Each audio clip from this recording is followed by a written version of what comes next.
Hey guys, Tyler here. This is not a joke. Bloons TD Battles 2 has been leaked. Or I guess teased, since this was released by Ninja Kiwi themselves. If you go to their recent video about the new Bloons TD6 updates, near the end of the video you can see an iPad off to the corner of the screen, which has an image of what we believe to be in early workings of Bloons TD Battles 2 on it. So someone took this photo, reversed it, upscaled it a little bit, added some saturation for us to all look at, and we can definitely see from this photo that it is in fact Bloons TD Battles 2. If you want even more proof, Ninja Kiwi employees are apparently given the go-ahead to just say that the game is in development, so we know this is legit. So I want to talk about a couple things in this video. First, I want to actually analyze this photo, and then next I want to talk about some of the problems with Battles 1 that caused me to quit the game, and how I hope that Battles 2 won't repeat, or maybe could at least improve on these problems. First, let's get the obvious questions out of the way. Will I play this game? Yes, of course. It's gonna be a banger. I can hope at least. BTD6 was a banger. I'm sure this will be too. And other question is probably, will I return to Battles 1 to prepare for this? And that's a hard no. No shot. Not a chance in hell. That game is boned. So anyways, as for this picture here, we can see it's a two separate path map.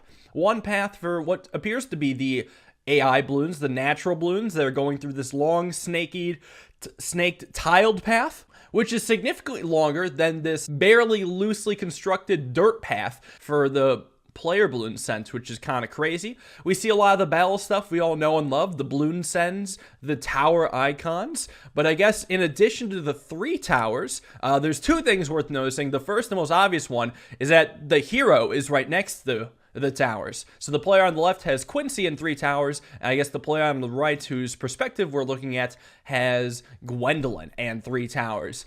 So having hero with a tower loadout sounds absolutely busted, even though the average game may just last between 13 and 20 rounds. Having a hero level up to maybe level 5 or 6 in that time, or even level 4 sometimes, will still be very cost effective, and I'm scared to find out if that breaks the game. I'm crossing my fingers that it doesn't, but there's some heroes that, even at level 3, are going to be beyond game breaking. First one that comes to mind is Pat Fusty. The fact that you can just buff the hell out of any tower in his radius with this ability, it would serve as basically a rechargeable tower boost, but for extra layers of damage, which is really nuts. So heroes are going to be strong. I don't know if they're going to have all the heroes. Plus, after seeing the new Soda hero, there's going to be questions as to whether towers are worth it at all. If we should just, buy and buff heroes instead.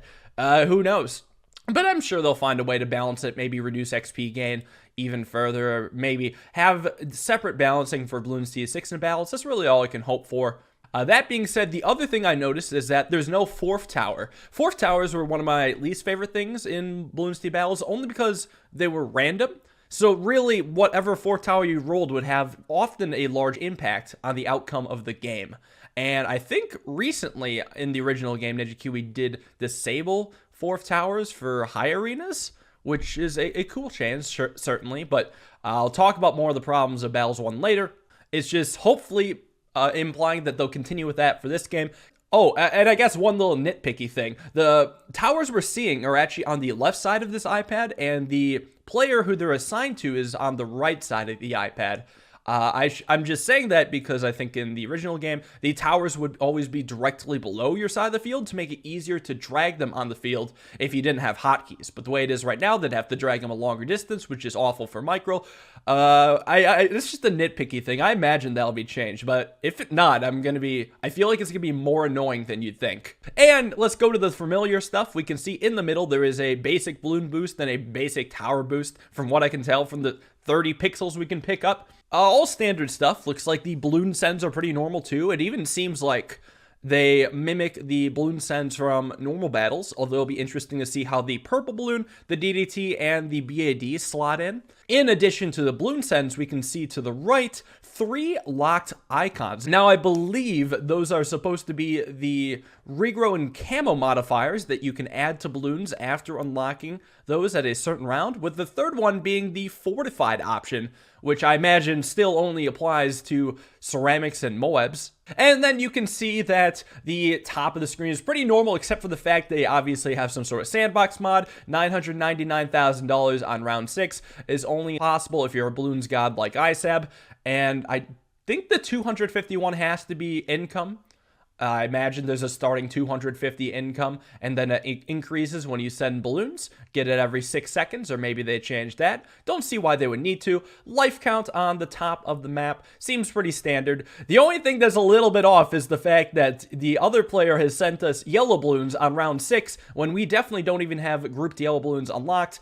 And I figure they're just, Ninja Kiwi threw that in to mess with us. There's nothing deep here. It's just the person on the left clearly has better admin privileges. So that's almost it. I guess there's also a chat box in the middle. I assume they'll be bringing back emotes. So I'm just hoping at least that they have a mute button. That's all I care about, because literally every other multiplayer game with emotes has this. It is just industry standard that at this point.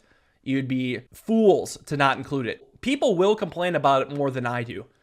Like, I can be indifferent to that sort of thing. Other people will not be. Trust me on this. Safe to say, I am excited, but not excited enough to return to Battles 1. Why? Because Battles 1 has a massive game problem that I hope is not repeated in Battles 2. I really, really, really hope this.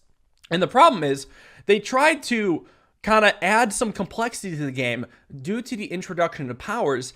However, that backfired massively due to the fact that the introduction of powers somehow made the strategy less interesting. So let me explain. Imagine you're playing a game of chess. Everyone knows chess, right? You got the queen, the king, the rook, and all that. So imagine if we were used to chess after 3,000 years or however long the game is about, and then they updated the game so each player has a superpower. Once per game, you can use your move, instead of moving a piece, to just take any one of your opponent's non-king pieces off of the board. Just remove it entirely. You could do that at any move, anytime. You could just choose when to remove one of your opponent's pieces, and it would be obscenely powerful. It would be more powerful than pretty much any other move you could make with any individual piece. It would be so powerful that all strategy would revolve around when exactly to use this specific power and how to counterplay against it, and all the play would be centered around this specific power. And the complexity of that is just going to be a lot less than the complexity of chess as it is right now. Chess has a lot of interesting and diverse strategies, but you might find with this power that strategies might really converge around a single idea, and that is just playing around that power, either to have it be safe, or to be safe from it, or maybe try to use it in an attack. The amount of attacks would probably go down, because I imagine this thing would destroy all attacks. I imagine the amount of defenses would probably be limited, because any defense that isn't prepared for this power would probably just instant lose. Or sometimes people could just hypothetically, quote-unquote, choose to not play with the powers and just spend their first turns of the game, I remove your queen and then you remove mine, and suddenly we have a game of chess without queens. It's just the entire board, but with one less piece, which is inherently less complex and less interesting. And that sort of thing happened to Battles, where they introduced these powers that replaced the basic balloon power and the basic tower power that were just way, way, way too strong. And their level of strengths, I'm actually scared about heroes being at, which I mentioned earlier. So I'm hoping heroes aren't that overpoweredly strong either. But they were so strong that the strategies just ended up revolving around the powers rather than the more interesting and more complex tower-balloon interaction. See, Bloons TD Battles was an amazing combination of strategy and micromanagement, where just the way you were able to use all aspects of Bloons Sense and Tower Sense made for just an amazing 1v1 competitive game. Like, as far as how interesting competitive games go, I think this rivals chess. It used to rival chess and StarCraft. It was that good as far as actual competitiveness. But unfortunately, people weren't too receptive to it, which kind of brings into my other point about specifically people not being receptive to it, specifically not being receptive into learning how to play the game. You see, going back to the chess analogy, imagine if literally everyone in chess would just lose to Scholar's Mate, which is the 4-move checkmate. You can move the pawn out, then move the bishop, queen, and checkmate on, I want to say, f7. So It is a 4-move checkmate, and the majority of people in this game just could not beat it. It's not like there wasn't a way to beat it. It was actually extremely easy to beat it, as in the same way that you can easily defend against the Scholar's Mate. It's just the people refused to learn because they were so adamant on having the game last 100 turns or 100 rounds, which is obviously just less interesting by default because it's always going to play out the same with maybe minor changes, and there's not going to be any diverse play and counterplay of that sort. And I feel like Ninja Kiwi didn't do a great job on bringing strategy into the minds of the players, because it seems to me that a lot of people who played Bloons Tower Defense Battles weren't even trying to play it for the sake of being Bloons TD Battles. They just wanted to play it because it was a free Bloons TD5. They couldn't afford Bloons TD5, and they were too stupid to find the time that it was on sale or free, so they had to just settle for this free version, and they were trying to turn it into this sandbox, which, in a way, I kind of don't blame some people, because, I mean, at the end of the day, they can't afford it. But, I mean, you got to at least try to be resourceful when it comes to that, not ruin a perfectly good game as it is. But also some of the blame goes to Ninja Kiwi, because they had a defend mode, which could have served very well as a sandbox, but they never utilized that to its full potential to keep the people who wanted to just kind of play a co-op / neutral game happy, or people who wanted to play like a relaxed game, a slower paced game of Bloons TD Battles, which is totally fine to have.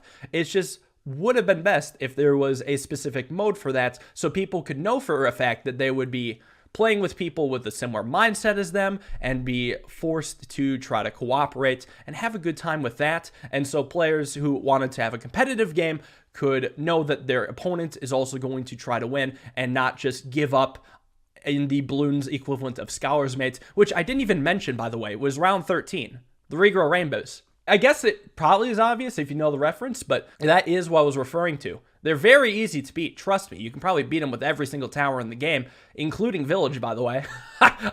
I guess with the exception being Farm. Anyways, I can only hope that the Bloons TD Battles 2 can champion those ideas, and it can accommodate for all types of players and keep them separate. Another thing that was kind of a misstep of Battles was the introduction of arenas instead of having a single queue with some sort of MMR or ELO system, where basically they would just let people go into any one of the arenas if they could afford the entry cost, and it would basically split up the player queue so much that it was rare that you would find someone at an equal skill rating with you as you, because everyone would be in so many different queues to play. It would just split up the players a lot. And just having a single queue where everyone goes into, but people are correctly matchmaked by their skill and not just their amount of time played would be excellent. Maybe some sort of objective rating system rather than something that just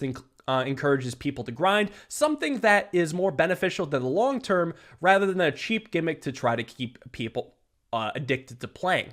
If that is the case, I will play Bloons TD Battles 2 a lot and probably love it, because I'm dying for a strategy game, in a real-time strategy game in my life. Maybe chess, although it's a bit more turn-based than real-time, but it really follows a lot of the same principles. Maybe I'll return to that. But those are my thoughts on the subject. If you've made it this far, I thank you all for listening to me ramble. It's been fun talking about this subject. I do enjoy it, believe it or not. And I am really looking forward to this game whenever it comes out. Might be this year, might be next year. I wouldn't be surprised if it's a 2022 game. I wouldn't be upset, because really what matters more is the game being released well instead of the game being released fast. Crossing my fingers, and I'll see you guys all in the next video with some more Bloons and other strategy stuff. Have a wonderful day. Peace.